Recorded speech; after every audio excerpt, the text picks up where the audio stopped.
ሰላም ጤና ይስጥልን። በዛሬው ሰበር ዜናችን በሀገራችን ወቅታዊ የፖለቲካ የወታደራዊ እንቅስቃሴ የምክክር የዲፕሎማሲና የኢኮኖሚ ጉዳዮች ላይ የተሰሙ 5 አበይት መረጃዎችን አቀናጅተን ይዘንላችሁ ቀርበናል። አንደኛ፣ የጦርነት ዝግጅቱ መጧጧፉን የሚያሳዩ መረጃዎች። ዶክተር ደብረጽዮን ገብረ ሚካኤል የጦር መሳሪያ ፍለጋ ወደ ኤርትራ ገቡ ሲሉ አቶ ጌታቸው ረዳ ያወጡት አስደናቂ መረጃና የቲዲኤፍ ሰራዊት አባላት ከድሮን ጥቃት ለማምለጥ ዛፍና ቅጠል ለብሰው የሚያደርጉት የወታደራዊ ልምምድ ቪዲዮ።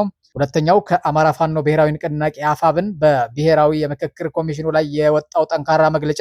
ሶስተኛ፣ በብሔራዊ ምክክር መድረኩ ላይ በአርቲስት አስቴር በዳኔ የተሰጠውን አደገኛና ብሔር ተኮር የጥላቻ ንግግርና የተነሳውን ጥያቄ ከቪዲዮ ማስረጃው ጋር። አራተኛው፣ የአሜሪካ ኢንዱስትሪ አካላት ኢትዮጵያ ወደ አጓ እንድትመለስ ያደረጉት ያለውን ግፊት። በመጨረሻም በኢትዮጵያ እርስ በርስ ግጭትን እያባባሰው ያለው የወርቅ ቁፋሮና የኮንትሮባንድ ዝውውር እንዲሁም ደግሞ ሀገራችን ስለገነባችው የመጀመሪያው ግዙፍ የወርቅ ማጣሪያ ፋብሪካ በዝርዝር እንመለከታለን። እስከ መጨረሻው አብራችሁን ቆዩ። ሁሌም እንደዛ አይነት ፈጣንና እውነተኛ መረጃዎች ቀድመው ለእናንተ እንዲደርሷችሁ ይህንን ቻናል ሰብስክራይብ አድርጋችሁ ደወል ምልክቷን ተጭናችሁ ጠብቁን። ወደ ዝርዝሩ እንለፍ። ወደ መጀመሪያው ሰበር ዝርዝር መረጃችን ስንገባ በትግራይ ክልል አወዛጋቢ አካባቢዎችና በወሰን አካባቢዎች የጦርነት ዝግጅቱ በከፍተኛ ደረጃ መጧጧፉን የሚያሳዩ ስጋቶችና መረጃዎች እየወጡ ይገኛሉ።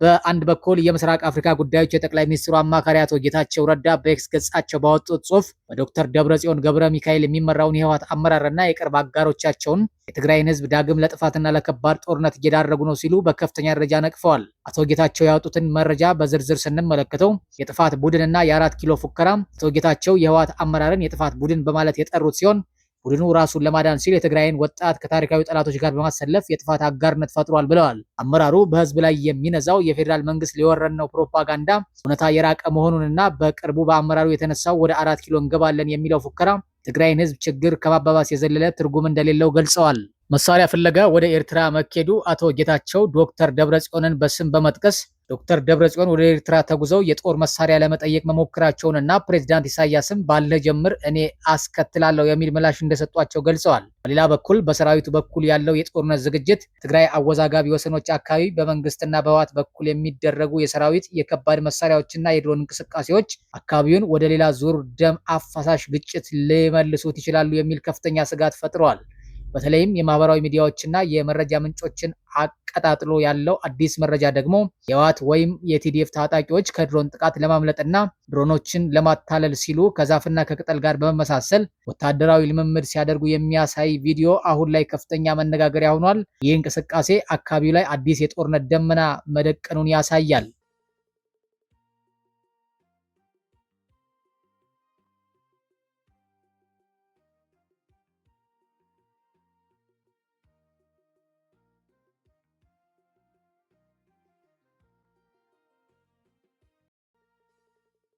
ወደ ሁለተኛው መረጃችን ስንሸጋገር ከአማራ ፋኖ ብሔራዊ ንቅናቄ አፋብን በዛሬው ዕለት ሐምሌ 18 ቀን 2018 ዓ.ም ጠንካራ መግለጫ ወጥቷል። ንቅናቄው በመግለጫው እንደጠቀሰው አካታች ብሔራዊ የውይይት መድረክ የኢትዮጵያ ሕዝብ ጥያቄ ቢሆንም አሁን በብልጽግና አገዛዝ እየተካሄደ ያለው ሂደት ግን በጀት ከማባከንና ለአገዛዙ የገጽታ ግንባታ ከመስራት ያለፈ ፋይዳ የለውም። ኮሚሽኑ ከአገዛዙ በስተቀር በየትኛውም ተፋላሚና የፖለቲካ ኃይል እውቅና ያልተሰጠው የገዢው ቡድን ፍላጎት ለማስፈጸም የተቋቋመ የጓዳ ወዳጆች ስብስብ ነው ሲል አጥብቆ ኮንኖታል። የአማራ ህዝብ አለመወከል በአብንና በአማራ ብልጽግና ስም የተሰበሰቡት የአገዛዙ ተላላኪዎች እንጂ ለአማራ ህዝብ መብት የማይቆሙ በመሆናቸው ጉባኤው የአማራ ህዝብ ያልተወከለበትና የማይሳተፍበት መሆኑ በታሪክ ፊት ተመዝግቧል ብሏል። በመጨረሻም ንቅናቄው ለአማራ ህዝብ፣ ለኢትዮጵያ ህዝብና ለዓለም አቀፉ ማህበረሰብ በሂደቱ ለሚሳተፉ አካላትም ጭምር ጥሪ በማስተላለፍ ሂደቱ ጦርነቱን የሚያባብስ በመሆኑ ሁሉም ህዝብ በጋራ እንዲታገል አሳስቧል። ወደ ሶስተኛው ዝርዝር መረጃችን ስንሸጋገር ዛሬ በሀገራችን የወደፊት ዕጣ ፈንታና ህገ መንግስታዊ ጉዳዮች ላይ በሚመክረው የብሔራዊ ምክክር መድረክ ላይ የተሰማ እጅግ አደገኛና አጋጭ ንግግር ይዘንላችሁ ቀርበናል። በብሔራዊ ምክክር መድረክ ላይ ተሳታፊ ሆና የተገኘችው አርቲስት አስቴር በዳኔ አሁን ጦር የሚያማዘን ብዙ ትውልድ የበላብን አማራና ኦርቶዶክስ የሀገር ባለቤት ነኝ ብሎ ተቀምጧል። ቶለሬት የማያደርግ ትውልድ ተነስቶ እየተበቀላቸው ነው በማለት ተናግራለች። ይህንን እጅግ አጸያፊና የጥላቻ ንግግር በቀጥታ ከተናገረችበት የቪዲዮ ማስረጃ ጋር ይዘንላችሁ መጥተናል። አስቀድመን አርቲስቷ መድረክ ላይ የተናገረችውን አደገኛ ንግግር በቪዲዮ እንከታተል። ትልልቅ ጦርነቶችን ያስነሳው ነገር አሁን ጦር የሚያማዝዘን ብዙ ትውልድ የበላብን ጉዳይ ምን እንደሆነ ልንገርህ። የሆነ ብሔረሰብና የሆነ ሃይማኖት የሀገር ባለቤት ነኝ ብሎ ተቀምጧል እና ድሮ ፌደራሊስቶች ሲሉት በዚህ ልክ እንደዚህ ሽታው የሚሰነፍግ አይመስለኝም ነበር። በዚህ ልክ አይመስለኝም ነበር። ግን ለካ መሬት ላይ ያለው ሀቅ ይሄ ነው እና አሁን ሲገባኝ ሁሉም ሰው የዘራውን ነው እያጨደ ያለው። ቶለሬት የማያደርግ ትውልድ ተነስቶ እየተበቀላቸው ነው ብዬ ነው በቃ የደመደምኩት። ክቡራን ተመልካቾቻችን ቪዲዮ እንደተመለከታችሁት የሀገርና የህዝብ ዕጣ ፈንታ በሚወስን ትልቅ ሀገራዊ መድረክ ላይ እንዲህ ያሉ የጥላቻ ንግግሮች መሰማታቸው እጅግ አሳሳቢና አደገኛ ጥያቄዎችን የሚያስነሳ ነው። መሰረቱ የብሔራዊ ምክክር መድረክ ሀገርን ለማዳን ሰላምና አብሮነት ለመገንባት የተዘጋጀ እንጂ የብሔርና የሃይማኖት ጥላቻ ማሰራጫ ሊሆን አይገባም። ታዲያ ሀገርና ህገ መንግስት ላይ በሚወስኑ ሀገራዊ መድረኮች ላይ እንዴት እንደዚህ አይነት አጋጭ ሀሳብ ያላቸው ሰዎች ይሳተፋሉ?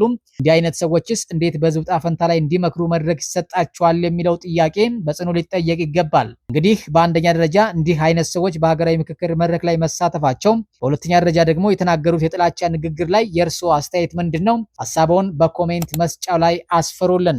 ወደ አራተኛው ዝርዝር መረጃችን ስንሸጋገር እንደሚታወቀው ኢትዮጵያ በሰሜኑ ጦርነት ወቅት አሜሪካ በደረሰባት ተጽዕኖ ምክንያት ከቀረጥ ነፃ የንግድ ድል ከሚሰጠው የአጓ ፕሮግራም ውጪ መሆኗ ይታወቃል።